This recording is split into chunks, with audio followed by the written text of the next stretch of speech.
Kalau kita ngomongin obesitas, kita nggak bisa lepas dari yang namanya gula. Obesitas itu bisa dibilang kelebihan berat badan. Dan selama ini orang selalu bilang, lu itu kebanyakan lemak karena lu makan lemak. Padahal sebenarnya faktor utama penyebab lu obesitas adalah gula. Dan anehnya, gula ini selalu ditaruh di bagian paling bawah kalau kita ngelihat yang namanya nutritional facts di dalam makanan. Apa itu gula? Gula itu merupakan turunan dari karbohidrat. Gula ini merupakan zat yang ada di karbohidrat. Jadi kalau kita makan karbohidrat seperti nasi dan teman-temannya, nasi, roti, dan semuanya itu mengandung gula. Dan anehnya adalah kenapa banyak banget nutritional facts di dalam kemasan makanan itu banyak yang nggak bohong tapi berusaha untuk lebih tricky. Contohnya gini, gue pernah menemukan banyak sekali makanan kemasan atau minuman ya. Misal minuman kemasan nih, minum kemasan itu isinya itu 300 ml.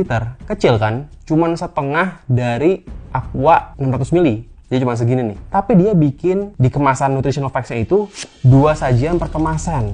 Jadi seakan-akan 1 kali minum itu bisa buat 2 kali. Kenapa? Supaya terlihat gulanya itu lebih sedikit dari yang sebenarnya. Padahal kalau kita pakai nalar, tidak ada yang mungkin minum minuman kemasan yang cuma 300 ml diminum 2 kali. Nggak mungkin. Kedikitan kan? Lu pasti minum sekali habis. Tapi kenapa di labelnya ditulis 2 sajian per kemasan? Supaya lu ngelihat gulanya, lemaknya lebih sedikit daripada yang seharusnya. Dia nggak bohong, dia bener. Tapi dia ngebuat kita yang nggak aware akan ngelihat bahwa ini sebenarnya baik-baik aja. Padahal sebenarnya gula banyak banget itu. Rata-rata orang Amerika makan gula itu 26 sendok teh sehari atau 40 kilo setahun. Lo bayangin, kenapa penting ngomongin orang Amerika? Karena apapun yang terjadi di Amerika, gue ulangi lagi, akan terjadi kepada negara-negara lain. Baik di teknologi, baik di makanan, baik di penyakit, semua yang terjadi di Amerika akan datang ke semua negara-negara lainnya. Pasti. Itu kenapa kita selalu harus melihat gimana kondisi Amerika. Kadang ada orang yang bilang, enak jadi orang Amerika ya. Dia itu negara maju, uangnya banyak. Padahal sebenarnya enggak. Gue bersyukur tinggal di Indonesia yang tidak menjadi korban pertama dari semua masalah di dunia. Orang Amerika selalu kena masalah yang paling pertama. Kalau ada perang, mereka yang paling kena duluan. Kalau ada makanan yang nggak bener, mereka kena duluan. Kalau ada apapun, mereka semua kena duluan. Itulah orang Amerika, menjadi korban garda terdepan. Sementara yang lain ke Indonesia ya akan menyusul. Entah 2 tahun, 3 tahun, 10 tahun, tapi intinya apapun yang terjadi di Amerika, itu penting untuk kita ketahui karena itu juga akan terjadi kepada negara lain juga. Kenapa sugar ini selalu dipakai di banyak banget makanan? Kenapa? Karena sugar ini itu merupakan zat yang bisa bikin nagih. Lo nggak mungkin ketagihan kalau makan sayuran. Lo nggak mungkin makan salad nih, ketagihan tuh nggak mungkin. Kecuali saladnya pakai salad dressing, pakai mayo, ada gulanya.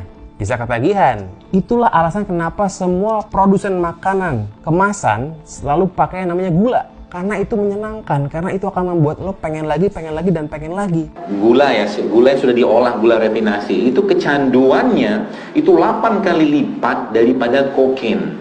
Apa minuman yang paling banyak gulanya? Sudah menjadi kenyataan. Semua orang tahu bahwa Coca-Cola merupakan minuman yang sangat banget tinggi gula. Dan itu memang sangat bikin kita pengen lagi, dan pengen lagi. Gue udah bilang di video sebelumnya, kalau kita makan gula kebanyakan, kita akan selalu lapar. Kita bakal pengen makan terus. Kenapa? Karena gula itu merupakan nutrisi kosong. Nggak ada nutrisinya. Gula hanya berguna sebagai penyedap. Tidak ada gunanya selain itu. Dia tidak punya nutrisi. Kalau kita banyak makan makanan yang tidak punya nutrisi, kita akan selalu lapar terus. It's because our brains are wired to crave sugar and refined carbs, which makes you even hungrier. Beda kalau lu makan yang ada nutrisinya. Kalau lu misalnya makan protein, lu makan karbo yang bernutrisi, lu makan sayur-sayuran, lu akan lebih cepat full dibanding kalau kita makan gula setiap harinya. Intinya gula itu tidak mungkin ditinggalkan, karena gula itu bisa dibilang adalah bagian dari profit perusahaan. Karena gula itu buat kita keenakan. Mau lagi, dan mau lagi. Dan betul, memang ada angka maksimal konsumsi gula sehari 50 gram. Betul, gue nggak bilang kita makan gula 1 gram kita mati, enggak. Ada batas maksimalnya, tapi apa? Siapa sih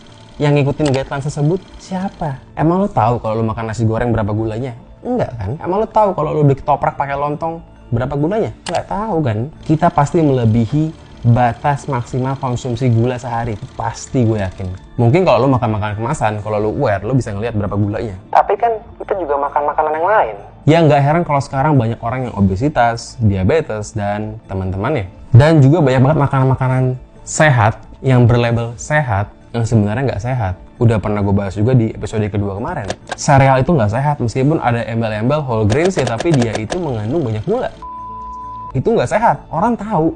Tapi entah kenapa dipakai buat sarapan semua anak-anak mau sekolah. Itu yang gue heran. Kenapa kalau orang yang kelas menengah ke atas ngasih anaknya makan roti tawar pakai buat sarapan, padahal roti tawar itu nggak sehat, banyak gulanya.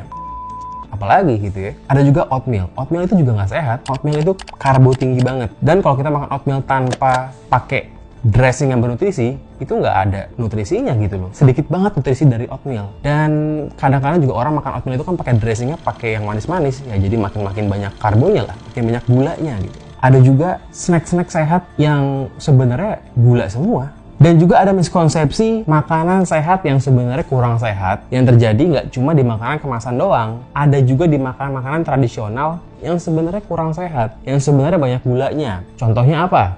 Bubur.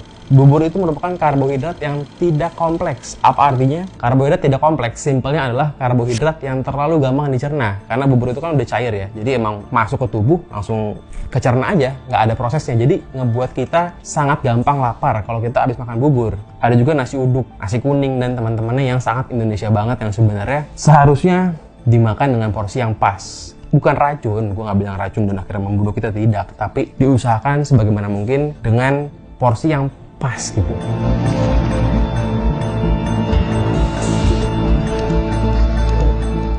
Bayangkan 2 dari 3 orang di Amerika obesitas. Meskipun gue nggak pernah ke Amerika, tapi kalau kita lihat di video-videonya ya memang sekarang orangnya obes. Obesity is epidemic in the United States and a major cause of death. People didn't decide to become overweight. Their weight gain is a consequence of complicated changes in the environment, where food is more readily available and opportunities for physical activity are lacking. Kalau nonton misalnya NBA gitu ya, penontonnya itu tangan kiri megang Coca-Cola, tangan kanan megang popcorn. Ya kelihatan gitu loh. Dan masalahnya semua orang yang obes ini menyalahkan fat sebagai penyebab obes mereka. Fat tidak bagus kalau kebanyakan, tetapi bukan itu yang utamanya. Itu merupakan yang gue sebut kemarin adalah tipuan dari seorang yang sangat brengsek, Ancel Benjamin Keys, yang menipu kita semua dengan penelitian yang sangat pilih-pilih supaya hasilnya sesuai dengan kemauan dia. Dan udah dibantah sebenarnya kan sama si John Yudkin yang bilang kalau sebenarnya penelitiannya Ancel Benjamin Keys itu salah. Nggak sepenuhnya, tapi setengah salah karena dia itu namanya cherry picking. Dia milih-milih gimana supaya hasilnya sesuai kemauan dia. Tapi ya hasilnya adalah John Yudkin yang punya teori alternatif dibully oleh kelompoknya Ancel Benjamin Keys. Intinya gula itu kalau kita makan bakal bikin lemes. Kenapa? Karena gula itu kalau kita makan akan dengan cepat menaikkan yang namanya gula darah. Tapi setelah naiknya cepet tuh, dia bakal langsung crash ke bawah. Itu akan ngebuat kita jadi semangat sebentar, abis itu langsung drop. Itu ngebuat kita juga bakal jadi cepat lapar juga. Kalau kita makan ke McD misalnya, makanan yang paling rendah kalori adalah burgernya. Beef burger itu merupakan makanan di McD yang paling rendah kalori. Tapi sebenarnya bannya itu, rotinya itu juga termasuk karbohidrat juga. Tapi ya menurut gua itu merupakan makanan yang paling best choice-nya lah kalau di McD. Ya better untuk nggak makan fast food ya. Dan gini juga sebenarnya selama ini kita selalu menghitung kalori intake untuk kita misalnya kita mau nurunin berat badan. Padahal sebenarnya menurut dokter gizi kalori intake itu sudah tidak zaman lagi. Udah nggak relevan untuk kita menggunakan yang namanya kalori in, kalori out. Kenapa?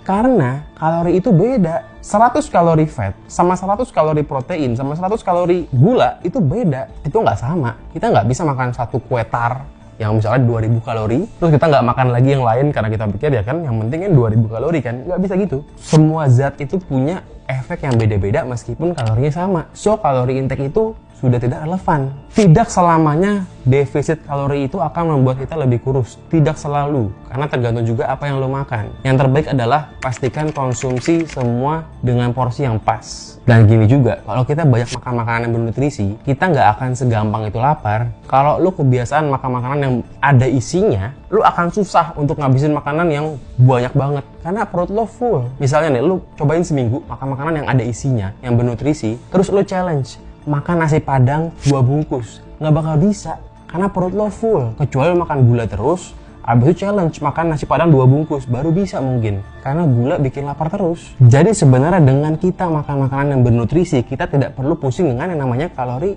intake dan out, karena kita akan pasti lebih cepat kenyang. kita akan otomatis secara tidak sadar, secara langsung akan membatasi makanan tanpa dipaksa. Ada cerita di dalam video YouTube Fat Fiction yang gue tonton kemarin, diceritakan di situ bahwa konglomerasi makanan-makanan dunia berkumpul untuk membahas tentang bahaya sugar. Dan menurut riset dari mereka, dari semua konglomerasi makanan ini, mereka dapat riset yang ternyata mereka tahu bahwa sugar ini merupakan zat yang menjadi penyebab obesitas. That this is going to cause an obesity diabetes epidemic.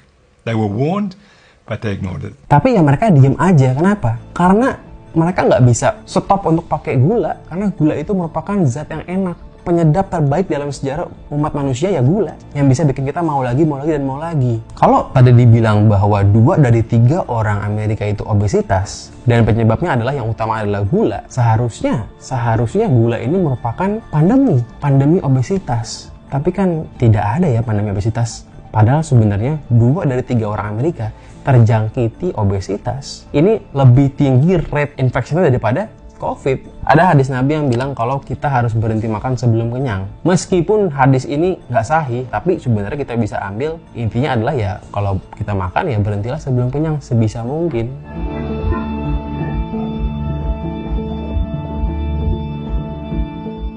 Hari ke hari makin sekarang kita didominasi dengan banyak sekali makanan-makanan kimia. Ada yang bilang makanan yang terbaik adalah makanan yang tidak punya nutritional facts. Jadi artinya bukan makanan kemasan. Makanan yang terbaik adalah makanan yang kita nggak bisa tahu berapa kalorinya karena kita nggak ada labelnya gitu. Jadi yang terbaik adalah makan makanan yang real food, yang whole food, yang tidak diproses. Apa itu? Contohnya ketoprak, gado-gado, cuman kurangin kacangnya. Nasi goreng juga bisa dibilang sebenarnya whole foods, cuman karbonya kebanyakan. Tapi paling nggak dia whole foods juga meskipun ada kimia dari minyak sayurnya. Tapi itu lebih mendingan menurut gua asal porsinya pas dibanding kita makan makanan yang kaleng-kalengan dan juga instan cepat saji. Gua menjalankan ini 3 bulan terakhir dan gua seneng gitu loh. Gua pengen sehat. Gua kemarin obesitas, gua kegendutan. Sekarang ya udah on the way untuk kembali normal lah. Gua itu pernah cek dulu itu visceral fat gua itu sampai ke 10 karena gue itu kebanyakan diem pas pandemi makan makanan yang benar-benar manis semua dan ya harapannya ke depannya bisa untuk stay di angka yang baik gitu. Kalau gue mau kurus, gue akan diet sendiri atau mungkin gue akan ngajakin lo dengan cara gue bikin produk langsing gue. Kalau gue mau sehat, gue juga akan sehat sendiri. Misi di sini bukan itu. Misi di sini iya lebih kurus, iya lebih sehat, tapi nggak cuma itu pribadi. Tapi misi gue di sini adalah gimana kita bisa ngalahin elit global. Elit global nggak bakal pernah kalah, tapi paling nggak kita ngurangin sedikit-sedikit kemenangan dia. Gue nggak bisa sendirian. Gue cuman bisa ngelakuin ini dengan cara ngajakin orang untuk mulai hidup sehat. Untuk mulai makan makanan yang seharusnya. Makan whole foods. Tujuannya cuma satu, ngalahin elit global dengan cara lebih sehat. Ada yang bilang di Indonesia aman bro, ada BPJS. Kalau sakit nggak perlu khawatir. Betul. Lo cukup bayar uang bulanan dan lo akan dijamin sakit apapun akan ditanganin. Betul. Tapi gini, itu kan asuransi ya. Kalau sampai BPJS ini tekor, artinya yang bayar iuran ternyata nggak cukup. Sampai tagihannya itu kebanyakan. Negara bakal tekor, negara bakal bangkrut. Dan kalau negara bangkrut, apa yang terjadi? Kalau BPJS tekor, dia akan apa? Akan ngutang. Ngutang kemana? Ke elit global. Akan ngutang uang kertas yang nggak ada artinya. Uang yang cuma ditransfer dari komputer ke komputer. Dan juga jangan berpikir kalau BPJS itu bukan uang lo. Karena itu uang kita, itu uang negara, itu uang pajak dari lo. Kalau lo ke Indomaret, itu pajak lo. Lo kemanapun, lo beli apapun, itu ada pajaknya. Jadi uang negara itu uang kita. Dan kalau negara ngutang, kita juga yang nanggung. Pajak bakal naik. Jangan sampai BPJS tekor dan ngutang ke elit global. Udah ngutang ke elit global. Tekornya pun gara-gara siapa? Gara-gara bayar elit juga. Kalau kita sakit, banyak obat-obatan yang impor.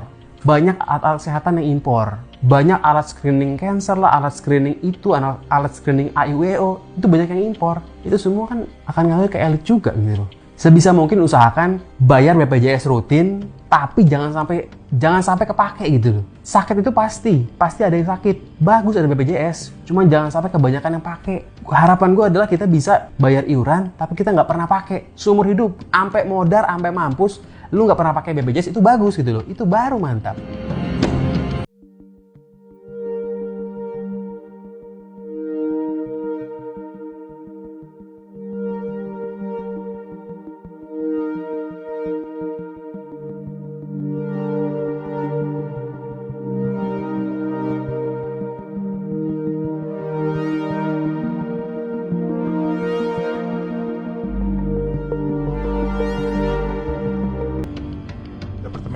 quality assurance, penjamin kualitas.